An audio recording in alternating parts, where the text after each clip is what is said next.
Hey everyone, welcome to Therapy Connections, the podcast where real therapists give you the highlights of the things we say in therapy and provide some skills, education, and ideas about how to feel better. This is not a replacement for traditional therapy, but can serve as a tool for refreshing and learning between sessions. Thanks for joining us. Hello everybody. I'll wait for Cher to get situated. I'm good. I'm at it. Hello everybody. Welcome to today's episode of Therapy Connections. We're going to continue talking about intrusive thoughts, kind of a follow-up from the previous video. But we wanted to talk more specifically about one we see a lot, and I think that a lot of us experience probably on a regular basis, and that's the intrusive thought of I'm not good enough. So giving it to you guys, what kind of situations do you see this arise? Oh man, I see it a ton, and actually I think that this was one of the thoughts that I had the most throughout earlier in my life. It still comes up quite a bit, that thought of I'm not good enough, so I think it can come up in any situation where you perceive yourself as being slightly inadequate. Okay. Yeah, I'm finding that it really, I think the reason behind wanting to talk about this is, I think as we've talked about anxiety, intrusive thoughts is one of the core components, but I also see this specific negative thought or intrusive thought start to contribute to forms of depression, right? Because when I'm not good enough, then there's something wrong with me. I think there's several different areas that I see it depending on the population I work with. Teenagers oftentimes find this based on school grades and, sports and academic, social things like with their friends, social media, right? Do you think all people have this thought sometimes? That I'm not good enough? The I'm not good enough thought? Do you think that comes to everybody? Probably, unless you're a narcissist. Yeah, I would say that most people probably experience it. I think the kicker becomes how quickly can you let that one go. But I'm not a good enough mom. I should be doing better. I have a young boy. You aren't a very good mom. And I have a little boy, and one of the things that I try to FaceTime between sessions sometimes, and there are times that I'll make the comment to my wife that I hope my boy remembers me because I'm that crappy dad that's always gone, right? I'm not good enough at being a dad, or I should read more books, or I should something. So parenting, work, social settings, I think it's there.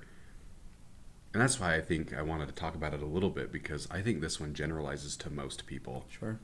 If your boss gets mad at you, or it's easy to feel like you're not good enough, mm-hmm. right?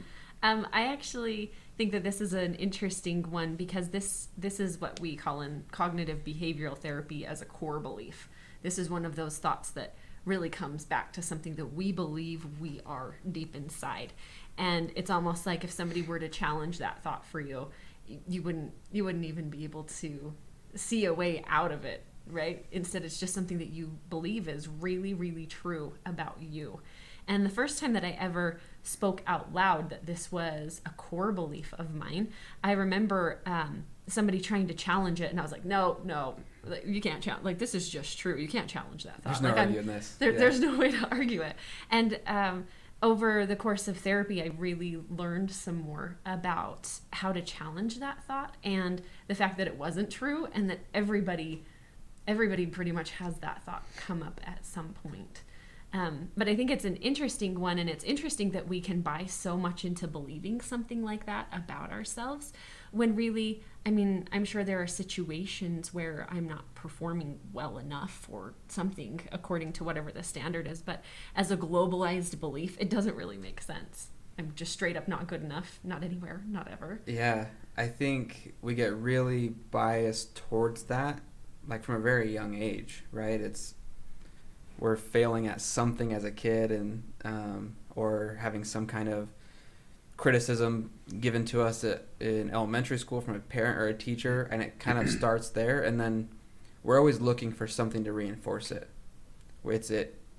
Maybe it's we got a bad grade in 2nd grade, and then it's my friends didn't want to be my friend anymore in 7th grade. And it kind of, once we have that belief instilled, I'm not good enough, we start viewing everything through that filter, and then all of a sudden we look at in a lot of aspects in our life, and yeah, I'm not a good enough dad, I'm not a good enough employee, I'm not a good enough husband, I'm not a good enough friend, and it just kind of generalizes to so many areas, even though it stemmed from one thing totally unrelated to other things in our life. I think it's easy to, this is another view of that, it's easy to see that negative belief in your life, right? Whether we walk around specifically looking to justify our belief or whether it's just glaring us in the face, like I think that happens. One thing I've noticed in therapy too, and this actually makes me a little bit sad, my experience in doing therapy, I think I can honestly say there hasn't been a single person that I've worked with that I thought, man, I really don't like this person, I wish they would find a new therapist. That's never occurred in my, what is this, almost 8 years of practice, 8 years in April. But when there is a negative core belief, I'm not good enough, and I ask for evidence to the contrary, it shocks me how quickly the answer is there isn't any. I can't find a single shred of evidence to the contrary of this, I'm not good enough. And that makes me sad, because I'm sitting across from these people who, most of them I'd probably like to fire and just hang out with because they're really cool, right? Sure. And they can't see what I see at all in the slightest. It's Well, it really goes to sad. what Sheriff said, right? You can challenge it with all the logic in the world, but Yeah. if it's that deeply held, It just feels true. yeah, they're not going to see any other way. Right. You know, one of the things that I think is wild about this specific cognition too is that sometimes if you look at it and you say, okay, well, what would make me good enough, right? So for example, if we were going to say, hey, Josh, what would make you a good enough dad? Something you could do today, what would that actually be? Going home and playing with my kid. Right. So now here's the thing. If you go home and you play with your kid tonight, do you wake up tomorrow and you go, dang, I'm a good enough dad? Never. Never, right? So you can set this idea about what would make you good enough, and as soon as you get there, it's like the expectation moves, right? The top of the ladder just grows longer. You still can't make it to being good enough. It's like body dysmorphia for your brain. Right, exactly. There's no way to actually do it. So you go home and you do what you said you were going to do tonight, and you wake up tomorrow and you wake up and you think again, oh, I'm just not a good enough dad. Yeah. And then if you were to ask yourself again, well, what could I do so I would feel good enough? You're going to come up with something else, and as soon as you get there, it's not going to make a bit of difference. You're still going to feel like you're not good enough. It's like this completely unwinnable game. So essentially what you're showing me is that I do the same thing I'm just complaining about. We all do. Because it's true. So how do you win the unwinnable game then? You got to change the rules, Okay. right? Ooh, I like that. Expand on that. Change the rules. Well, the rule can't be that at some point you reach this peak and then you're good enough. Instead, we have to realize that that's a, like I said, it's an unwinnable game. So instead, that can't be the rule. We have to come up with something that says to us, hey, look, maybe like the whole good enough idea is one we just have to throw out altogether, and instead say, how do I be okay? Right? What would make me a super okay person? Well, I'd be super okay if I did these couple of things. And then when you do the couple of things, you tell yourself, like, yeah, I was super okay today, right? I like that. Yeah, that's good. So it's not the game of, am I good enough or not? It's the game of, can I just be okay? And can I be honest with myself about the fact that I'm okay? I like that. That kind of reminds me of a conversation you and I had once that we never finished, which is like, Every conversation we have. just like the being average. There's so much good in being average. Yeah. We didn't finish that conversation, so let's not finish it here. But yeah, if I can be okay or if I can be average, like, I like the idea of saying it too. Mm-hmm. Yeah. So that's what the game becomes. How do I be average and be okay with it? I like that. I always go to basically the same intervention for lots of things and just flip it around a little bit. But role reversal, again, if you think of, okay, I'm not good enough as a dad. Who do I think is? Well, if I think about my friend, he's a good dad, but what does he do different than I do? He goes to work, he does all the same stuff. And so acknowledging that you're holding yourself to a different standard, right? You're playing the unwinnable game, but you're letting everyone else play the very winnable game of being okay and being average, and generalizing that for you as well, and saying, look, if, like, I think Josh is a good dad, and so I work at the same place as Josh. We have similar schedules. I'm probably okay. Right.